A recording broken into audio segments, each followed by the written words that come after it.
This is my grandmother, Marg Charlton. This is my grandfather, Reg Charlton. No one is sure of the exact date, but they met at a Saturday night dance in Shad Bay, Nova Scotia at some point in the early 1940s. And it was probably nothing like this. Despite a few slippery moments along the way, like when my grandfather got blood poisoning and after he recovered suggested to my grandmother that it might be okay if he dated his nurse as well as her, they were married in 1947 in a double wedding with my grandmother's brother Frank and his soon-to-be wife Rita. It was a funny match. You would describe my grandmother as sweet, tiny, quiet, and you would not use any of those words to describe my grandfather. He was just big. His size, his personality, he looked like the kind of guy you didn't want showing up at your door if you owed someone money. Before long, Marg and Reg had 4 kids. There was Diane, Tom, my dad, Donna, and Sharon. From what I can tell, the majority of the following decade or so consisted of an endless string of parties in wood-paneled basements. They partied with their friends, with their kids, they even partied with their kids' friends. At a certain point, they decided getting out of town would be nice, so they bought a bunch of trailers and a big piece of land outside of Pugwash. All their kids would come up there for weekends and summers. Before long, there was a bunch of grandkids hanging around the cottage as well. There was Scott, Colin, Ben, Dave, Pat, Ryan, Chris, Jamie, me, and my sister Michelle. Not an easy go for the only girl. Soon though, the trailers turned into a cottage, which turned into a bigger cottage. My grandparents built a room for every family and they slept on the couch. They put in a pool, incredibly dangerous playground equipment. They even put in a backstop. Nice cat. Anything we hinted at wanting, they'd try and make it happen. Around this time, it seems like the partying kind of stopped. My grandparents just seemed content to watch life unfold around them. They had built a family. You could see, even on the bad days, they just loved being a part of it.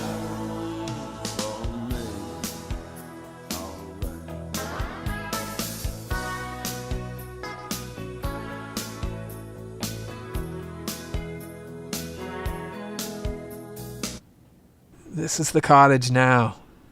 After all my cousins grew up, my grandparents decided to sell it. Looking at it, even in the middle of winter, I can still smell the grass. I remember everything. Reg passed away in 2011, and Marg 9 days after her 95th birthday in 2022. While they're gone, the people they left behind still have the common roots that they built for us.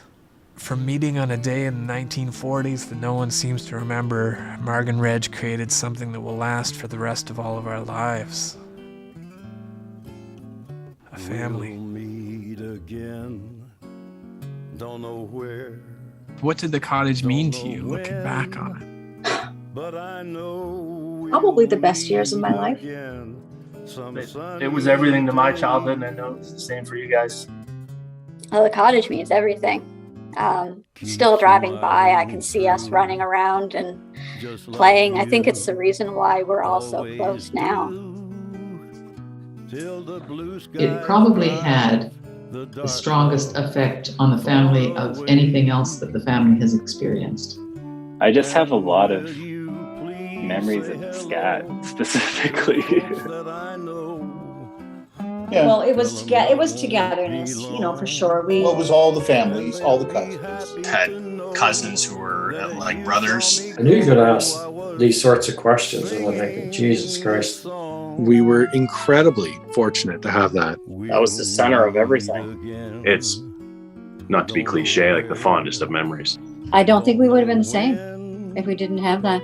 Can you describe Nanny in 3 words?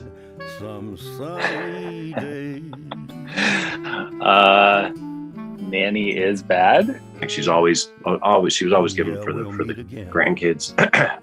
I guess very supportive. Yeah, she would do anything for you. Seriously. I just found her huggable. I just wanted to give her a hug all the time. One I thought of, and somebody else mentioned it, but I thought of it too, was feisty. Feisty. Feisty. I would say she was a scallywagger, but I would also say the perfect grandmother. Are you looking at notes? Yep.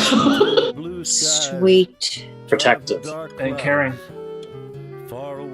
Oh, caring. I thought you called her a Karen. 3 words to describe Granddad. What would they be? Oh, God. Tough.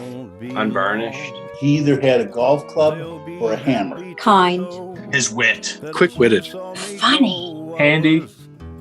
Ish. And he was really the center of attention. Oh yeah. Yeah. Oh yeah. He was larger than life. Striving. Powerful. And loving as well. Yeah. It made it harder though for me in the end, but I'm so glad I did have that, and I would do it over again.